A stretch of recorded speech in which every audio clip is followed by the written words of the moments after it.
We have been discussing the topic of love, and in the previous videos we'd spoken about Storge or affection, philia or friendship, and Eros. Now, before we speak about the fourth type of love according to C.S. Lewis, which is agape or charity, there is an important clarification to be made. In my previous video on erotic love, while discussing Eros as the most transcendent of all natural loves, I'd cited the reason that while Storge which is also a gift love, is merely biological, Eros is not. Now, this is not an accurate statement because we know from the first video on Storge that while it's most easily understood from the perspective of a parent-child relationship, affection is also seen amongst friends and between spouses. But as the saints would say, happy fault, because this gives me an opportunity to discuss a very important topic, which is the relationship between parents and children and the impact it has on Eros.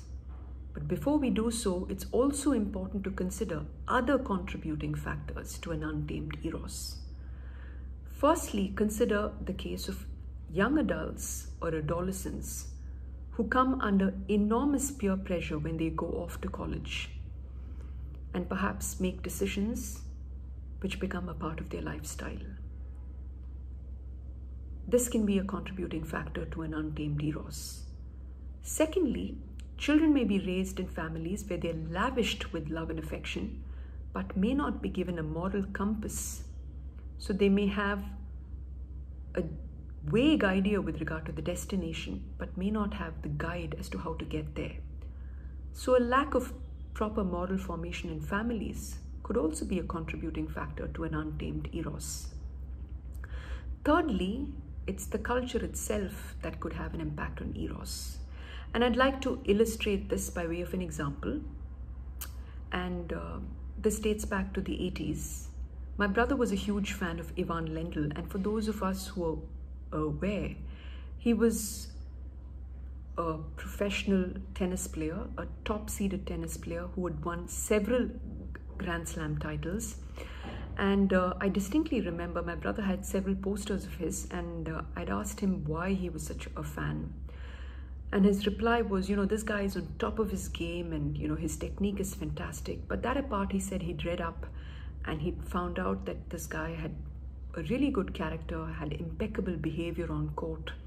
So it was not just the fact that Lendl was a really good sports person, it was also the fact that he was a very good human being. Now, fast forward 30-40 years, gosh, how much has changed. Look at the Instagram accounts of adults and adolescents. Whom do we follow? Is it people with great character, or is it the rich and famous? Celebrities, sports persons, movie stars, musicians, all of whom have millions of followers. And when we are given a privy into their lives by the paparazzi, we are awestruck by their uber luxurious homes, by their fantastic holidays.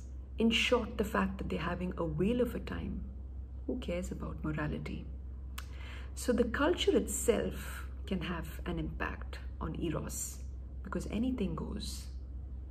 Now, at this point, I'd like to preempt a question which could have risen when I'd talked about the fact that we need to know what love is in my introduction. Now, many of you can ask this question. My grandparents weren't taught about love, but they had much healthier relationships. Yes, it was possible that they had higher moral values because it was passed down through the generations. Many of them had a very solid religious background, and hence the scriptures advocated a certain sense of morality. So is it because parents have none of these that is responsible for this state of affairs? Which brings us to an important point of parenting in this day and age. And as I'd alluded to earlier, it is true that parents have also succumbed to the pressure, to the value that is placed on success. So much so that parents have very little time to spend with their children these days. And at this point, I'd like to speak about carefree timelessness which is often alluded to by the Australian speaker Matthew Kelly. What is carefree timelessness? He says that it's time spent without an agenda, just because one wants to enjoy the company of another. It can be done with one's spouse, with one's children. And when this is done, it helps in building relationships. It helps in affirming the other. Which brings us to the point of affirmation. What is affirmation? Affirmation comes from the Latin word affirmare, which means to strengthen. And this is something that happens from the time a child is born in a family. A mother who cradles her child is not thinking or evaluating his or her negative and positive qualities, but is merely grateful for the gift of the child. Such an affirmed child knows intuitively that he or she is good. But when such affirmation is absent or is lacking, children often turn into adults who are needy, who have poor self-worth, who are distrustful, who often consider the world to be an unfair place. Now, this is an unfortunate reality.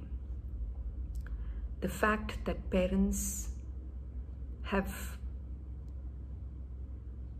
given away that important role that they need to perform to schools, to teachers, to friends, in the hope that they're going to form their children. Is it reasonable to assume this? We know from examples the fact that healthy families contribute to stable societies is an undeniable reality. Consider the United States of America. The stark reality of absentee fathers has a very undesirable consequence. Children from such families often drop out of school, don't end up getting great jobs, often turn to violence as a result. Consider the children who come from broken homes. It is said that girls who've come from broken homes have a 60% chance, higher chance or likelihood of getting divorced themselves. Children who come from broken homes and whose parents end up getting remarried are 90% more likely to get divorced themselves. Very, very disturbing facts. The family is the fundamental cell of society. It is in the family that one learns what love is. When one observes the mutual love between parents, when a child is affirmed with regard to his or her basic dignity as a person. I'd like to bring up Dr. Philip Mango, a well-known clinical psychologist. And he speaks about affirmation, not in terms of affirming everything that the other does, but affirming the positive actions while calling out the negative actions. He says that in order to love properly, it is important to know the right way to hate. It is not that we hate the other, but that we hate the evil action or habit that injures the other and those around him. So he speaks of affirmation in terms of a process. And the example he cites is of a child who hurts his younger brother. What is a parent called to do?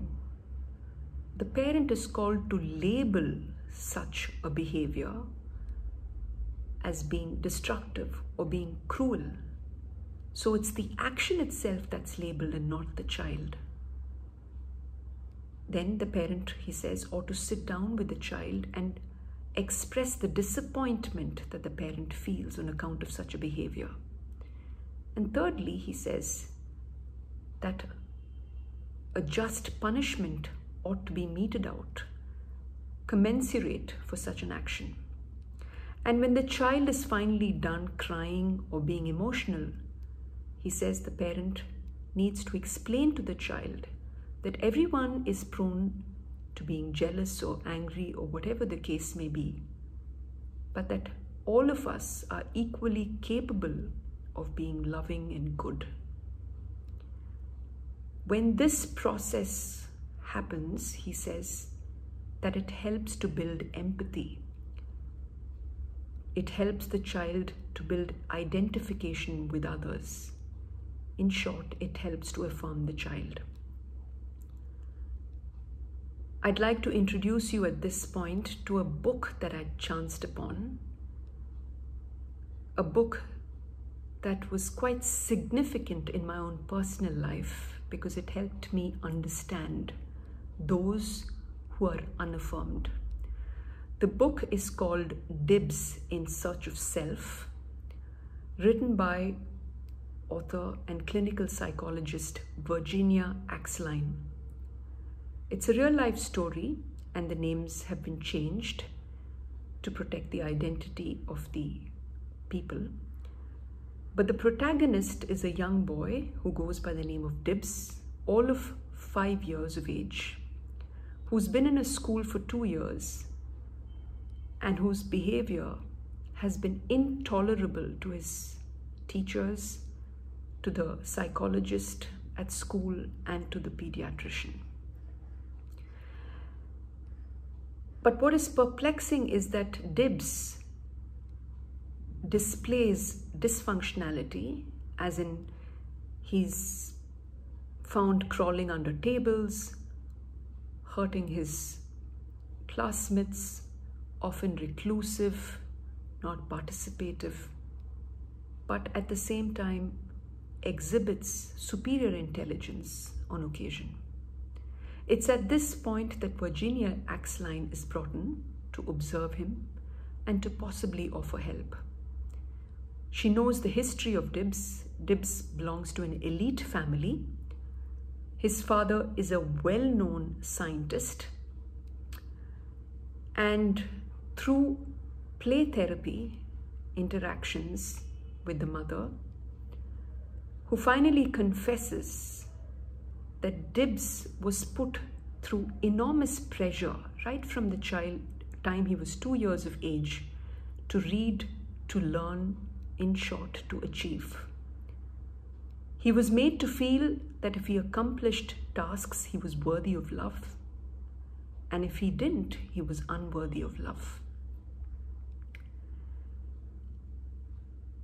Before long, Dibs begins to exhibit behavior that is not just unacceptable to his parents, but makes them extremely ashamed of him, so much so that they lock him up when he begins to act up. Through progressive sessions, through progressive meetings with Dibs, he finally learns and begins to have a loving, trustful relationship with his parents.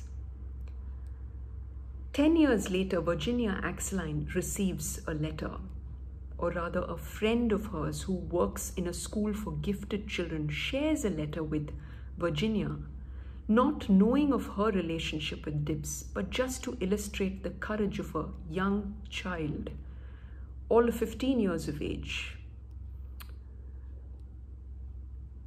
The writer is Dibs, and he's staging a protest against the school authorities who have expelled a child who's caught cheating or for charges of alleged cheating. Dibs comes to the rescue of his friend and writes to the school stating that his classmate was merely verifying a date, and states that honest doubt is better than ignorance. He goes on to say that no one should have to suffer humiliation when he's trying to succeed. He calls the authorities to unlock the doors of ignorance and prejudice, and ends the letter by saying that unless his friend is reinstated, he's not going to come back to school. A chance meeting between Virginia and Dibbs and his parents proves to Virginia that Dibbs has in fact blossomed into a young adult, full of creative ideas, who believes in himself, who's freed himself, and most of all, who's become a leader who acts on his beliefs. What a progress! What a transformation! Now, while I've been speaking about several psychologists, this is not an absolutization of the benefits of psychology. I've merely illustrated this story to speak about the importance of a parent-child relationship. We know of psychologists such as Freud, Alfred Kinsey, Wilhelm Reich, who've contributed negatively in terms of the sexualization of the culture as we see today. So, coming back to the story of Dibbs, let's assume a scenario. What if Dibbs wasn't given the kind of intervention that he was? What if he wasn't intelligent enough to rebel? What if he'd just gone along? What kind of an adult would he have been? In all probability, he would have been a shameful, distrustful, guilty, unhappy young man. What about his relationship with his parents? In all probability, he would have had a turbulent relationship with his parents because he would not have healed his relationship with them. What about his love life? Dibbs would probably have been a selfish young man who considered love to be something to be done away with at his convenience, because he would have considered love to be merely a need and not a gift. In short, he would have had an untamed Eros. At this point, I'd like to ask each of you a question. What if you are married or were married to someone like a Dibbs who did not get the intervention that Dibbs did get? Would you say to yourself, this person is too difficult to live with? Or I couldn't bother myself with such a human being? It's not up to me to change or to affirm my spouse. Or would you say to yourself, no, marriage is a promise of lifelong fidelity. It's a gift, love. I'm called to affirm the other in the true sense of affirmation, calling out the negative actions of the other while at the same time affirming the positive actions. Holding out hope just like a Virginia Axeline did for Dibbs. It is for each one of us to introspect and make that decision. I hope you all enjoyed, and I hope it helped to dispel the myths that parenting can be the task of a school or a teacher. Parents have a crucial role to play to affirm their children because it has an impact not just on society, but on the remote preparation for the marriage of that child in the future. Thank you.